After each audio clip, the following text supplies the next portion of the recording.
নমস্কার বন্ধুরা। আজ আমি মূলত আমাদের গ্রাম পুজোতে ভোগের যে রান্নাগুলি হয় সেই তরকারিগুলি একদম সহজে করে দেখানোর চেষ্টা করেছি। এই পুজোতে ভোগে মাছ দেওয়া হয়, তবে রান্নাগুলি পেঁয়াজ ও রসুন ছাড়াই করা হয়। ভোগের সময় বাড়িতে যেহেতু অনেক অতিথিরা এসে থাকেন, তাই ওই রান্নাগুলি আরেকবার বাড়িতে অল্প অল্প করে নিতে হয়। তাহলে কি কি তরকারি করছি আর কিভাবে করছি দেখে নেওয়া যাক। প্রথমেই করে নিচ্ছি আলু কলা ভাজা। তার জন্য একটি বড় আকারের আলু ও একটি কাঁচকলা কিউব কিউব করে কেটে নিয়েছিলাম। তারপরে কেটে নেওয়া আলু ও কাঁচকলাতে পরিমাণ মতো লবণ ও সামান্য হলুদ দিয়ে মাখিয়ে রেখেছিলাম 15 মিনিটের জন্যে। 15 মিনিট পর একটু বেশি পরিমাণ তেল দিয়ে আলু ও কলাটা একদম ডুবো তেলেই ছেঁকে ভেজে নিচ্ছি। মিডিয়াম ফ্লেমে এইভাবে ডুবো তেলে 7 থেকে 8 মিনিটের জন্য ভেজে নিলেই আলু ও কলাটা এই রকম লাল হয়ে ভাজা হয়ে যাবে। একটু লাল হয়ে ভাজা হয়ে গেলেই বেশ ভালোভাবে তেলটা ঝরিয়ে নিয়ে তুলে নিচ্ছি। এরপর এই তেলের মধ্যেই মাছগুলোকে ভেজে নেব। এখানে আমি 400 গ্রাম ওজনের কাটা পোনা মাছ নিয়েছি। মাছটাতে পরিমাণ মতো লবণ দিয়ে 30 মিনিটের জন্য রেখে দিয়েছিলাম। তারপর ভাজার আগে 1 চামচ হলুদ দিয়ে মাখিয়ে নিয়েছি। মাছটাও বেশ ডুবো তেলে ছেঁকে ভেজে নিচ্ছি। আমাদের গ্রাম পুজোর ভোগে মাছ ভাজাটা ঝোলে দেওয়া হয় না, ঝোলটা আলাদাভাবে করা হয় এবং মাছটা ভেজে রেখে দেওয়া হয়। সেই জন্য আমি এখানেও মাছটাকে ঝোলে দেব না, আলাদাভাবে ভেজে রেখে দেব। গ্যাসের ফ্লেম লো টু মিডিয়ামে রেখে মাছটা ভেজে নিচ্ছি। প্রায় 10 মিনিট পরে যখন মাছের একদিক ভালোভাবে ভাজা হয়ে যাবে, তখন সবকটি মাছ ধীরে ধীরে উল্টে অপর দিকটাও ভেজে নিচ্ছি। আবারও 10 মিনিট পর মাছের এই পিঠটাও ভাজা হয়ে গেলে এখন তেলটা ঝরিয়ে নিয়ে মাছগুলো তুলে নেব। এখন মাছগুলো ভাজা হয়ে গেলে এই কড়াইতে শুক্তোটা করে নেব। শুক্তোটা করে নেওয়ার জন্য প্রথমে বেশ কিছু বড়ি ভেজে নিচ্ছি। গ্যাসের ফ্লেম মিডিয়াম টু হাইতে রেখে বড়িগুলোকে লাল করে ভেজে নিচ্ছি। বড়িগুলো ভাজা হয়ে গেলে এখন বড়িটা তুলে নিয়ে কিছুটা পরিমাণ তেল কমিয়ে রাখছি। এখন শুক্তোটা করে নেওয়ার জন্য এই তেলে দিয়ে দিলাম 5 ফোড়ন, 2টি চিড়ে নেওয়া কাঁচা লঙ্কা, তার সাথে একটি উচ্ছে একটু সরু সরু করে কুচিয়ে নিয়ে দিয়ে দিচ্ছি। এবারে উচ্ছেটা একটু ভালোভাবে ভেজে নিয়ে দিয়ে দিচ্ছি কেটে নেওয়া সজনে ডাঁটা, আলু ও কাঁচকলা। এখন এতে পরিমাণের থেকে কিছুটা বেশি লবণ দিয়ে হালকা করে ভেজে নেব। এখানে আমি 4 থেকে 5টি সজনে ডাঁটা 5 টুকরো করে কেটে নিয়েছি। তার সাথে একটি কাঁচকলা 12টি টুকরোতে কেটে নিয়েছি এবং একটি আলুও খোসা সহই 12টি টুকরোতে কেটে নিয়েছি। শুক্তোর জন্য আলু ও কলাটা এইভাবে একটু লম্বা লম্বা করেই কেটে নিয়েছি। এখন কলা, আলু ও সজনে ডাঁটাটা হালকা ভাজা হয়ে এলে দিয়ে দিচ্ছি কুচিয়ে রাখা বেগুন ও অল্প মটরশুঁটি। এখানে একটি মাঝারি আকারের বেগুন 12টি টুকরোতে কেটে নিয়েছিলাম। আবারও কিছুক্ষণ এগুলো ভেজে নিয়ে এখন দিয়ে দিচ্ছি কেটে নেওয়া লাল নোটে শাক। এখানে 1 আঁটি লাল নোটে শাক নিয়েছি। শাকটা বেছে নেওয়ার পরে ছোট ছোট করে কেটে নিয়েছি। এবারে হাফ চামচ সর্ষে বেটে রেখেছিলাম, সেটা দিয়ে দিলাম। তারপর মশলা মাপার ছোট চামচে করে দিয়ে দিচ্ছি 1 চামচ হলুদ গুঁড়ো, হাফ চামচ জিরে গুঁড়ো, হাফ চামচ ধনে গুঁড়ো এবং সামান্য চিনি। এখন ভেজে নেওয়া বড়িগুলো দিয়ে আবারও পুরোটা বেশ কিছুক্ষণের জন্য নেড়ে নিচ্ছি। যেহেতু আলু ও কলাতে একটু বেশি পরিমাণে লবণ দিয়েছিলাম, সেই জন্য বেগুন ও শাকটা দেওয়ার পর আর লবণ দিলাম না। এখন এতে হাফ বাটি জল দিয়ে 5 মিনিটের জন্য একদম লো ফ্লেমে ঢাকা দিয়ে রেখে দেব। সেই সময়ের মধ্যে শুক্তোতে দেওয়ার জন্য একটি ভাজা গুঁড়ো মশলা করে নেব।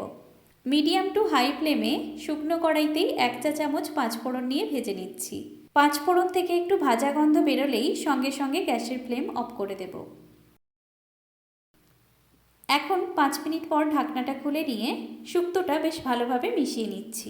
এবারে ভেজে নেওয়া 5 ফোড়নটা গুঁড়ো করে নিয়ে এর ওপর ছড়িয়ে দিচ্ছি। এখন গুঁড়ো মশলাটা দেওয়ার পর পুরোটা আবারও 1 মিনিটের জন্য ভালোভাবে মিশিয়ে নিয়ে গ্যাসের ফ্লেম অফ করে দেব। শুক্তোটা রান্না করা হয়ে গেলেই এবারে মুগ ডালটা তৈরি করে নেব। ডালটা করে নেওয়ার জন্য কড়াইতে 1 চামচ ঘি দিয়ে দিলাম। ঘিটা গরম হয়ে গেলেই দিয়ে দিচ্ছি একটি শুকনো লঙ্কা এবং হাফ চামচ জিরে। এখন এর ওপরেই মুগ ডালটা দিয়ে দিয়েছি। এখানে 125 গ্রাম মুগ ডাল নিয়েছি। ডালটাকে ভালোভাবে ধুয়ে নিয়ে জল ঝরিয়ে রেখে দিয়েছিলাম। এখন গ্যাসের ফ্লেম লো টু মিডিয়ামে রেখে ডালটা ভালো করে ভেজে নিচ্ছি। ডালটা ভাজতে ভাজতে যখন রঙটা একটু পরিবর্তন হয়ে যাবে, ঠিক সেই সময় 1.5 বাটি গরম জল দিয়ে দিচ্ছি। জলটা দেওয়ার পর দিয়ে দিচ্ছি 1/4 চামচ আদা বাটা এবং 1 চামচ হলুদ গুঁড়ো। এখন এটা প্রায় 15 মিনিটের জন্য ঢাকা দিয়ে রেখে দেব। সেই সময়ের মধ্যে মুগ ডালে দেওয়ার জন্য 1 চামচ জিরে নিয়ে শুকনো কড়ায় ভেজে নিচ্ছি। এখানে আদা বাটাটা 4 চামচে মেপে নিয়েছি এবং হলুদ গুঁড়ো ও জিরেটা মশলা মাপার ছোট চামচে মেপে নিয়েছি। প্রায় 15 মিনিট পর ডালটা বেশ ভালোভাবে সেদ্ধ হয়ে গেলে এখন এতে আবারও 1 বাটি গরম জল দিয়ে দিয়েছি। তার সাথে দিয়ে দিচ্ছি পরিমাণ মতো লবণ এবং অল্প চিনি। এবারে ডালটা 2 মিনিটের জন্য ফুটিয়ে নিচ্ছি। এবারে গ্যাসের ফ্লেম অফ করে দিয়ে এতে গুঁড়ো করে নেওয়া ভাজা জিরেটা ছড়িয়ে দিচ্ছি। ডাল রান্না হয়ে গেলেই এবারে কুমড়োর ঘন্টটা তৈরি করে নেব। তেলটা ভালোভাবে গরম হয়ে গেলে এখন এতে কেটে নেওয়া কুমড়ো ও আলুটা দিয়ে দিচ্ছি। এখন কুমড়ো ও আলুতে পরিমাণ মতো লবণ দিয়ে কিছুক্ষণের জন্য ঢাকা দিয়ে ভেজে নেব। এখানে 250 গ্রাম কুমড়ো নিয়ে বেশ কিছু টুকরোতে কেটে নিয়েছি, আর একটি বড় আকারের আলু খোসা সহই লম্বা লম্বা করে কেটে নিয়েছি। আলু ও কুমড়োটা কিছুক্ষণ ভাজা হয়ে গেলে এখন এতে কেটে নেওয়া কিছু সজনে ডাঁটা ও অল্প মটরশুঁটি দিয়ে দিলাম। সবজিগুলো 3 মিনিটের জন্য একটু ভালো করে ভেজে নিয়েই কড়াই থেকে নিয়ে নেব। এখন ঘন্টটা করে নেওয়ার জন্য একটি মশলা জল করে নিচ্ছি। অল্প জলের মধ্যে মশলা মাপার ছোট চামচে করে দিয়ে দিচ্ছি 2 চামচ হলুদ গুঁড়ো এবং 1 চামচ লঙ্কার গুঁড়ো। এখানে ইচ্ছে হলে জিরে গুঁড়ো ও ধনে গুঁড়োও দেওয়া যেতে পারে। এবারে ঘন্টটা করে নেওয়ার জন্য কড়াইতে 2 চামচ সাদা তেল দিয়ে তাতে দিয়ে দিচ্ছি 1 চামচ জিরে, একটি শুকনো লঙ্কা এবং একটি তেজপাতা। এবারে আগে থেকে করে রাখা মশলা জলটি দিয়ে দিলাম। এই মশলা জলের ওপরেই 1 চামচ আদা বাটা দিয়ে দিয়েছি। এখন দিয়ে দিচ্ছি সামান্য চিনি। এবারে মশলাটা বেশ ভালোভাবে কষিয়ে নিচ্ছি। এবারে দিয়ে দিচ্ছি আগে থেকে ভেজে নেওয়া সবজিগুলো। তরকারির রঙটা একটু ভালো করার জন্যে তেলের ওপরেই হলুদ ও লঙ্কা গুঁড়োর জলটা দিয়েছি। এবারে মশলার সাথে সবজিটা খুব ভালোভাবে নেড়ে নিচ্ছি। গ্যাসের ফ্লেম লোতে রেখেই মশলার সাথে সবজিটা বেশ ভালোভাবে কষে নিয়ে এখন 1.5 বাটি জল দিয়ে দিচ্ছি। জল দেওয়ার পর ঘন্টতে আর লবণ দেব না, কারণ সবজিতে পরিমাণ মতো লবণ দেওয়াই আছে। এবারে গ্যাসের ফ্লেমটা একটু হাই করে দিয়ে জলটা ফুটিয়ে নেব। জলটা ফুটে উঠলেই আবারও গ্যাসের ফ্লেম লোতে রেখে 5 মিনিটের জন্য ঢাকা দিয়ে রেখে দেব। 5 মিনিট পর ঢাকনা খুলে দেখে নিচ্ছি আলু ও কুমড়োটা সেদ্ধ হয়ে গেছে কিনা। এই সময় যদি আলু ও কুমড়োটা সেদ্ধ না হয়ে থাকে তাহলে আবারও কিছুক্ষণের জন্য ঢাকা দিয়ে রাখতে হবে। এখানে আলু ও কুমড়োটা আগে ভাজার সময়ই অনেকটাই সেদ্ধ হয়ে গেছিল, সেই জন্য 5 মিনিট ঢাকা দেওয়ার মধ্যেই সমস্ত সবজিটা ভালোভাবে সেদ্ধ হয়ে গেছে। তরকারিতে কুমড়ো ও আলুটা একটু ভালোভাবে মিশিয়ে নিয়েই গ্যাসের ফ্লেম অফ করে দেব। গ্যাসের ফ্লেম অফ করে দেওয়ার পর ঘন্টের ওপরে ভাজা জিরের গুঁড়ো ছড়িয়ে দেব। এবারে আলুর ঝোলটা করে নেওয়ার জন্য কড়াইতে সর্ষের তেল দিয়ে দিয়েছি। এখন তেলের ওপরে আলুটা ভেজে নেব। এখানে 2টি মাঝারি আকারের আলু এইভাবে কিউব কিউব করে কেটে নিয়েছি। এখন এতে পরিমাণ মতো লবণ দিয়ে 3 মিনিটের জন্য গ্যাসের ফ্লেম একদম লোতে রেখে ঢাকা দিয়ে রেখে দেব। এই সময়ের মধ্যে আলুর ঝোলটা করে নেওয়ার জন্য একটি মশলা করে নিচ্ছি। অল্প জলে দিয়ে দিচ্ছি 1 চামচ হলুদ গুঁড়ো, 1 চামচ ঝাল লঙ্কার গুঁড়ো এবং 1 চামচ কাশ্মীরি রেড চিলি পাউডার। এই মশলাগুলো মিশিয়ে রেখে দিচ্ছি। এবারে ঢাকনাটা খুলে নিয়ে আলুটা একবার নেড়ে নিচ্ছি যাতে নিচটাতে লেগে না যায়। আলুটা একটু ভাজা হয়ে গেলেই আলুটা এখন তুলে নিয়ে ঝোলটা করে নেব। এই তেলের মধ্যেই অল্প 5 ফোড়ন দিয়ে আগে থেকে করে নেওয়া মশলা জলটি দিয়ে দিচ্ছি।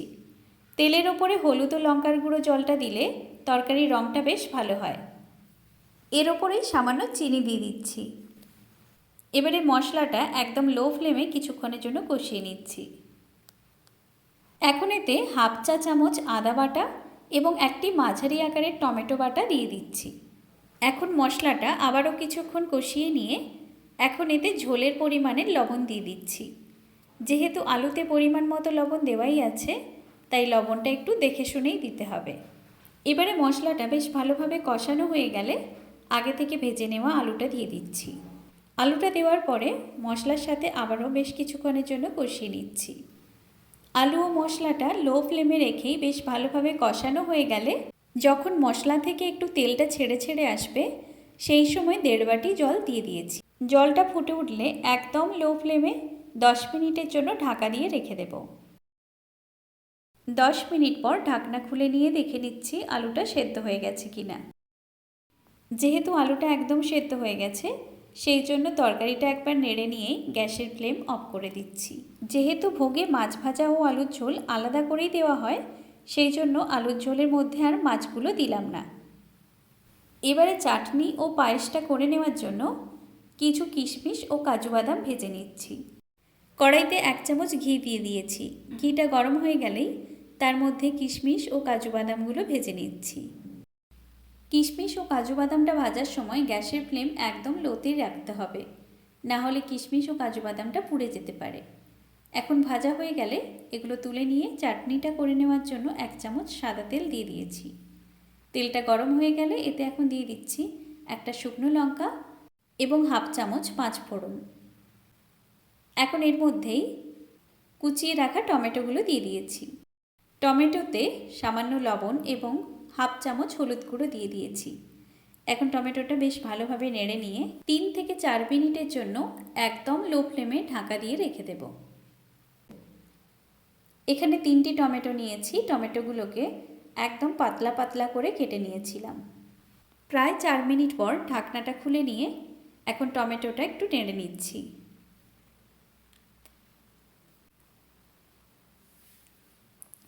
টমেটোটা একদম সেদ্ধ হয়ে গেলে এখন এতে আগে থেকে ভেজে নেওয়া কিশমিশ ও কাজু বাদামটা দিয়ে দিয়েছি। তার সাথেই 1/2 কাপ চিনি দিয়ে দিচ্ছি। এবারে টমেটোটা চিনির সাথে বেশ ভালোভাবে মিশিয়ে নিচ্ছি।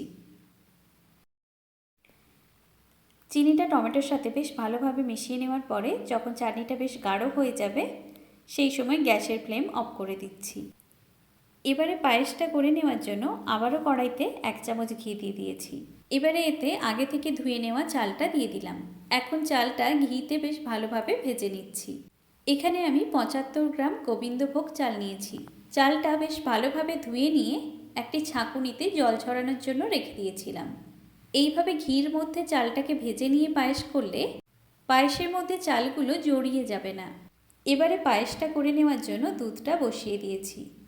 এখানে 75 গ্রাম চালের জন্য 1 লিটার দুধ নিয়েছি। দুধটা ফুটে উঠলে এতে 2টি এলাচ ও 1টি তেজপাতা দিয়ে দিচ্ছি। এবারে এতে আগে থেকে ভেজে নেওয়া চালটা দিয়ে দিচ্ছি।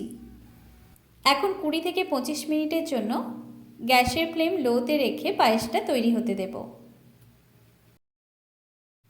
এই সময়ের মধ্যে মাঝে মাঝে পায়েসটা নেড়ে রাখতে হবে, না হলে নিচের দিকটা লেগে যেতে পারে। 20 মিনিট পর এখন এতে আগে থেকে ভেজে নেওয়া কাজু বাদাম ও কিশমিশটা দিয়ে দিচ্ছি।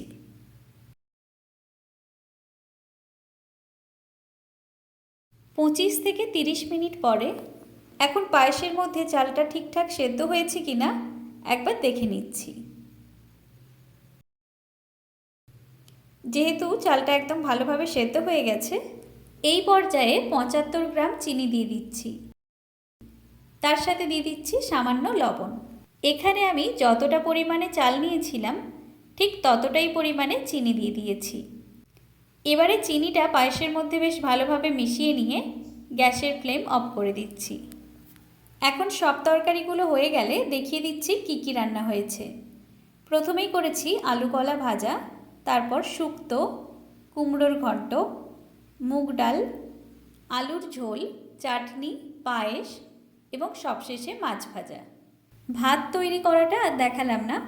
এখানে যে যে তরকারিগুলো হয়েছে এই তরকারিগুলোই আমাদের ভোগে হয়ে থাকে। তবে ভোগের রান্নাতে যেহেতু আরও অন্যান্য অনেক ধরনের মশলা ব্যবহার করা হয়ে থাকে, তার স্বাদ যথেষ্ট ভালো হয়। এখানে আমি বাড়িতে থাকা সাধারণ মশলা দিয়েই ভোগের তরকারিগুলি করে দেখানোর চেষ্টা করেছি। বিভিন্ন জায়গার গ্রাম পুজোতে বিভিন্ন ধরনের তরকারি হয়ে থাকে। কোন জায়গায় গ্রাম পুজোতে কী কী রেসিপি হয়ে থাকে কমেন্টে জানাতে ভুলো না। আজ এ পর্যন্তই। পরের দিন আসছি নতুন একটি ভিডিও নিয়ে। রেসিপিগুলি ভালো লাগলে আমার চ্যানেলটি সাবস্ক্রাইব করতে ভুলো না।